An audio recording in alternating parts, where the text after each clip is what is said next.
Calling bell మోగింది. పొద్దుటే ఎవరొచ్చి పడ్డార్రా దేవుడా! విసుక్కుంటూ వెళ్ళి తలుపు తీసింది కామాక్షమ్మ. గుమ్మం బయట ఓ 20 ఏళ్ల అపరిచిత అమ్మాయి నిలబడి ఉంది. ప్రయాణం చేసొచ్చినందువల్ల కాబోలు అలసినట్టుంది.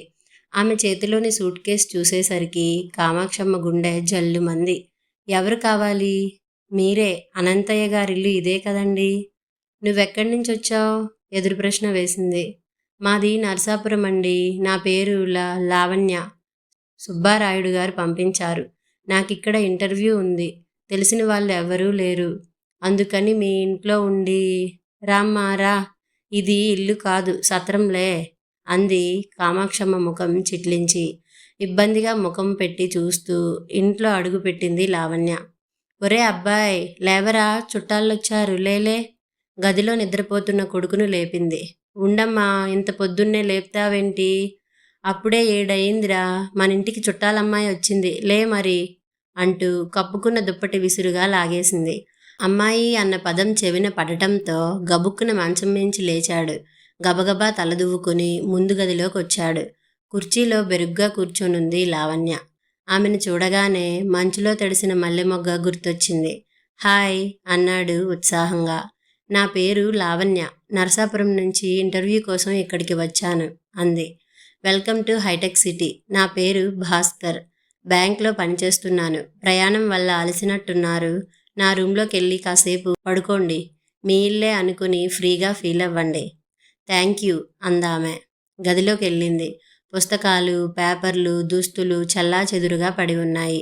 అతడికి బద్ధకం ఎక్కువైనా అయ్యుండాలి, కళాదృష్టి తక్కువైనా అయ్యుండాలి అనుకుంది. మారు దుస్తులు తీసుకుని బాత్రూంలోకి వెళ్ళి స్నానం పూర్తి చేసుకొని వచ్చింది లావణ్య.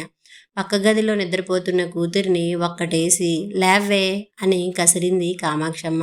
ఎప్పుడూ శుభ్రంగా నిద్రపోనియ్యవు కదా. విసుక్కుంటూ లేచి కూర్చుంది కూతురు. అర్ధరాత్రి దాకా టీవీ చూడటం, పొద్దెక్కాక లేవటమును ఒక పద్ధతి పాడు లేదు కదా. అత్తారింటికి వెళ్లాల్సిన దానివన్న ఇంగితం కూడా లేదు. భారతం విప్పకు. ఆవులిస్తూనే ముందు గదిలోకి వచ్చి టీవీ ఆన్ చేసింది భారతి. లావణ్యని చూసి నవ్వింది. మిమ్మల్ని ఎప్పుడూ చూడలేదు. సిటీకి రావడం ఇదే ఫస్ట్ టైం అంది లావణ్య.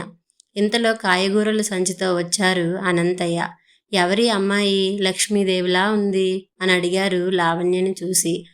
నమస్కారం అండి, మాది నరసాపురం. సుబ్బారాయుడు గారి బంధువుని. ఇక్కడో ఇంటర్వ్యూ ఉంటేను చెప్పింది లావణ్య. అలాగా, మా నరసాపురం అమ్మాయివా? చాలా సంతోషం. మన ఊరెలా ఉంది అంటూ ప్రశ్నల వర్షం కురిపించారు ఆయన.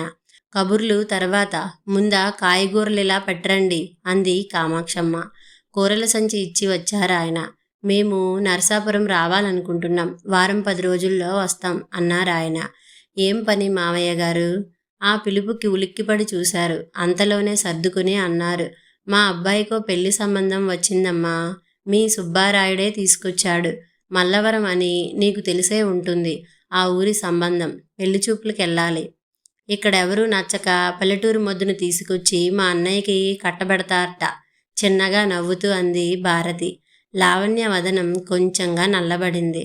అవేం మాటలే భారతి, ఆ అమ్మాయి డిగ్రీ చదివింది కదా. మీరంతా ఏదో అనుకుంటారు గాని పల్లెటూరి వారికి ఉన్న అభిమానాలు, ఆప్యాయతలు, అనుబంధాలు, ఆత్మీయతలు పట్టణాల్లో ఎక్కడ కనిపిస్తాయి చెప్పు. పక్క అపార్ట్మెంట్లో ఎవరుంటున్నారో కూడా పట్టించుకోరు అన్నారు అనంతయ్య. చదువులు, పత్రికలు, టీవీలు వచ్చాక అన్ని చోట్ల నాగరికత బాగా పెరిగింది లావణ్య అంది. బాగా చెప్పావు. ఈ అమ్మాయిది నరసాపురం. అదో చిన్న టౌను. అయితేనేం పొందికగాను మోడ్రన్గాను లేదు మెచ్చుకున్నారాయన. ఇంకా అక్కడే తిష్టవేశావేమే, త్వరగా తెములు, కాలేజీకి టైం అవుతోంది. కామాక్షమ్మ అదిలింపుకి విసుక్కుంటూ లేచెళ్ళింది భారతి. ఇంటర్వ్యూ ఎక్కడా, ఎన్నింటికి చెప్పింది లావణ్య. మా భాస్కర్ ఆఫీస్కి అటే వెళ్తాడు. దారిలో నిన్ను డ్రాప్ చేసి వెళ్ళమంటానులే. ఎందుకులేండి, బస్సులో వెళ్తాను. ఈ బస్సుల్ని నమ్ముకుంటే నువ్వు టైంకి వెళ్ళినట్టే అన్నారు అనంతయ్య. నాకు డ్రైవింగ్ చేయడం బాగానే వచ్చండోయ్ లావణ్య గారు, వారి సంభాషణ మధ్యలో కల్పించుకుంటూ అన్నాడు భాస్కర్. నవ్వేసింది లావణ్య. బ్రేక్ఫాస్ట్ చేసి బయలుదేరారు. భాస్కర్ స్కూటర్ వెనుక కూర్చోడానికి కించిత్తు మొహమాట పడింది లావణ్య. బుగ్గలు ఎరుపెక్కగా ముడుచుకుని ఒద్దికగా కూర్చుంది. అతడు సడన్ బ్రేక్ వేయడం లాంటివి చేస్తాడేమోనని భయపడింది గాని చాలా బుద్ధిగా జాగ్రత్తగా తీసుకెళ్లాడు. ఆల్ ది బెస్ట్ చెప్పి వెళ్ళిపోయాడు. మరి 2 గంటలకి ఇంటికి తిరిగి వచ్చింది లావణ్య. ఇంటర్వ్యూ ఎలా చేశావమ్మా? లావణ్యని అడిగారు అనంతయ్య. బాగానే చేశాను మామయ్య గారు. మీ ఇల్లు చిన్నదైనా బావుంది. స్వంతమేనా అండి? అవునమ్మా, నేనంటూ సంపాదించిన ఆస్తి ఇదొక్కటే.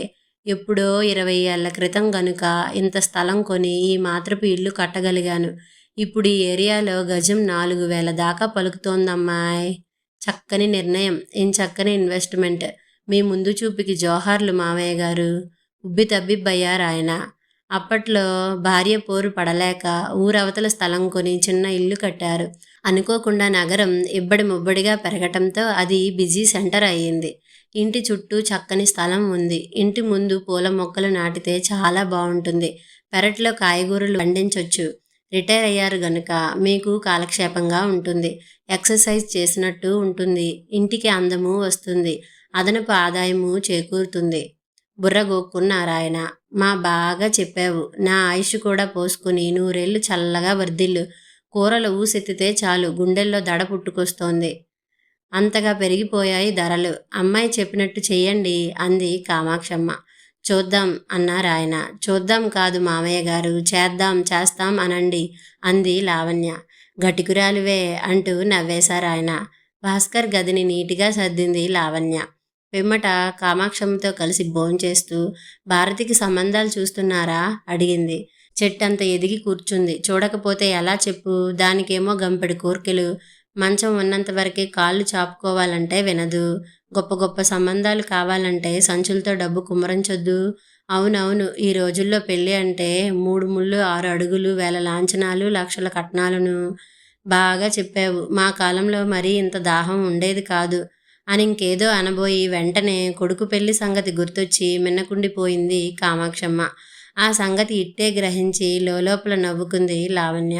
సాయంత్రం భాస్కర్ వచ్చి తన గదిని చూసుకుని మురిసిపోయాడు. లావణ్య వంక అభినందిస్తూ చూశాడు. ఇంటర్వ్యూ ఎలా చేశారు? ఇంటర్వ్యూ చేశాను గాని ఇంకా ఎవరెవరేమిటో పూర్తిగా తెలియలేదు. మీరు ఇంటర్వ్యూ చేశారా? మిమ్మల్ని ఇంటర్వ్యూ చేశారా? అయోమయంగా చూస్తూ అడిగాడు. నవ్వేసింది. భలే ప్రశ్న వేశారు. మనం వెళ్ళే చోటు ఎలా ఉందో ఏమిటో, మనకి అన్ని విధాలా బాగుంటుందో లేదో తెలుసుకోవద్దు అంది లావణ్య. ఆ రూట్లో వచ్చారా? దాంతోపాటు వేజ్ రివిజన్ గురించి, ప్రమోషన్ అవకాశాల గురించి కూడా తెలుసుకోండి నవ్వేస్తూ అలాగే అంది. మీరేమీ అనుకోనంటే సంకోచిస్తూ ఆగాడు భాస్కర్. ఏం అనుకోను చెప్పండి. మీ సుబ్బారాయుడు గారు నాకు సంబంధం తీసుకొచ్చారు. లలిత అని. ఆమె మీకు తెలుసా? బాగా తెలుసు. అతడి ముఖం విప్పారింది. బాగుంటుందా? మీ అంత కాకపోయినా పర్లేదు. మేమిద్దరం కవలల్లా ఉంటాం. నేను నచ్చితే తను నచ్చి తీరుతుంది కించిత సిగ్గుపడుతూ అంది. మీలాగా అయితే ఇంకేం, కళ్ళు మూసుకుని తాళి కట్టేస్తాను ఆనందంగా అన్నాడు భాస్కర్. కళ్ళు తెరిచే కట్టొచ్చుగా. లావణ్య మాటలకి నవ్వేశాడు. మీకు సెన్స్ ఆఫ్ హ్యూమర్ ఎక్కువేనే. మీరు బ్యాంక్లో చేరి ఎన్నేళ్ళయింది? అందులోనే ఉంటారా? మరి దేనికైనా ప్రయత్నిస్తున్నారా? 4 ఏళ్ళు అయింది. CIAB పార్ట్ 1 పాస్ అయ్యాను. ఈసారి ఆఫీసర్ ప్రమోషన్ ఖాయం. మిగతా పార్ట్ 2 పూర్తి చేయండి. Wish you good luck. రాత్రి భోజనాలయ్యాక అంతా టీవీ ముందు కూర్చున్నారు. సంబంధం గురించి సుబ్బారాయుడేమైనా చెప్పాడా అమ్మాయి? చెప్పారు మామయ్య గారు. కట్నం సొమ్మంతా రొక్కంగా కావాలంటున్నారని అమ్మాయి తరపు వాళ్ళు ఇదవుతున్నారట. మీకు తెలుసు కదా, పసుపు కుంకాల కింద కొంత భూమి రాసివ్వడం రైతువారి కుటుంబాల్లోని పద్ధతి అంది లావణ్య. మా అమ్మాయిలా కలిసిపోయావు గనుక చెబుతున్నాను. ఆ కట్నపు సొమ్ముతో భారతి పెళ్లి చేయాలమ్మా. అందుకనే క్యాష్ అడుగుతున్నాం. పెళ్ళి ఎంత సింపుల్గా చేసినా మాకిష్టమే అంటున్నాం. మాకు ఖర్చు మిగులుద్ది కదా అన్నారాయన. అంతేకాదు, ఆ భూములు ఎంత రేటో ఏమిటో, రేపు అమ్ముకోవాలంటే ఏం ఇబ్బందులు వచ్చి పడతాయో ఏమో ఎవరికి తెలుసు కామాక్షమ్మ అంది. మీరు చెప్పింది పాయింటే. మా ప్రాంతంలో పొలాల రేట్లు బాగా పెరిగాయిలేండి. వాళ్ళు కూడా అమ్మాయి పేరున అంతో ఇంతో ఉండాలని ఆశిస్తారు కదా. వాళ్ళ దృష్టితో కూడా మనం ఆలోచించాలి మరి. ఎంత కట్నం తెచ్చినా, ఎన్ని కానుకలు తెచ్చినా ఇంకా చాలేదంటూ 100 ఏళ్ల పంటని 3 ఏళ్ల మంటగా మారుస్తున్న కాలం కదా ఇది. అబ్బే, ఒకరి సొమ్ముతో సోకు చేసుకోవాలనుకునే బాపతు కాదు. ఏదో అమ్మాయి పెళ్లి చేయాలి గనుక కానీ, లేకపోతే క్యాష్ కావాలని పట్టుబట్టే వాళ్ళమే కాదు. అది నిజమేలేండి అంది లావణ్య. మనం పెళ్లి చూపులకి ఎప్పుడెళ్ళేది? ముందుగా ఒక నిర్ణయానికి వచ్చి వారికి కబురంపితే బావుంటుంది కదా అన్నారు అనంతయ్య. రేపు మాట్లాడుకుందాంలెండి అంది కామాక్షమ్మ. అంతా లేచి నిద్రకు ఉపక్రమించారు. పడుకుందన్న మాటే గాని నిద్ర రావట్లేదు లావణ్యకి. ఇంట్లోని వారి మనస్తత్వాల్ని కొంతవరకు అంచనా వేస్తూ పైకి కనిపించని చీకటి కోణాలేమీ లేవు కదా అని తర్కించుకోసాగింది. ఆ లావణ్య నాకు బాగా నచ్చిందండి. ఆ అమ్మాయికి దగ్గరి సంబంధాలేం లేవుట, బయట సంబంధాలు చూస్తున్నారట. కామాక్షమ్మ భర్తతో లో గొంతుకతో అన్న మాటలు లావణ్య చెవిన పడ్డాయి. చెవులు రిక్కించింది. నాకు కూడా బాగా నచ్చింది మరి. చక్కగా చలాకీగా ఉంది. కానీ మన భాస్కర్కు చేస్తారేమో కనుక్కుంటే అంది కామాక్షమ్మ. ఒక సంబంధం కదిపాక బాగోదేమోనే అన్నారు అనంతయ్య. కదపటం వరకే గాని చూపుల దాకా రాలేదు కదా. లలిత బదులు లావణ్య అంతే కదా అంది కామాక్షమ్మ. అవుననుకో, వీళ్ళు మనం కోరినంత కట్నం ఇవ్వగలరో లేదో మరి. కాసింత తక్కువైతే ఏం పోయింది లెద్దురు, పిల్ల బంగారం. రేపా సుబ్బారాయుడికి ఫోన్ చేసి కనుక్కోండి. అలాగేలే అన్నారాయన. సంతృప్తిగా సిగ్గుగా నవ్వుకుంది లావణ్య. మర్నాడు లావణ్య తిరుగు ప్రయాణం అవుతుంటే ఎంతో కావలసిన వారెవరో దూరం అవుతున్నట్టుగా ఫీల్ అయ్యారంతా. టాటా చెప్పి ఆటో ఎక్కింది. మేము వారం 10 రోజుల్లో పెళ్లి చూపులకి నరసాపురం వస్తామని సుబ్బారాయుడికి చెప్పమ్మా. ఓ ముఖ్య విషయం ఫోన్లో చెబుతానని కూడా చెప్పు.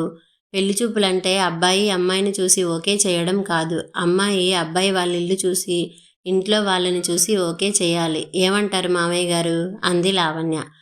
అమ్మో, చాలా తెలివైన దానివేనే. పెళ్లి చూపులు అయ్యాయి కదా, ఏకంగా పెళ్లికి తరలివద్దురు గాని మామయ్య గారు.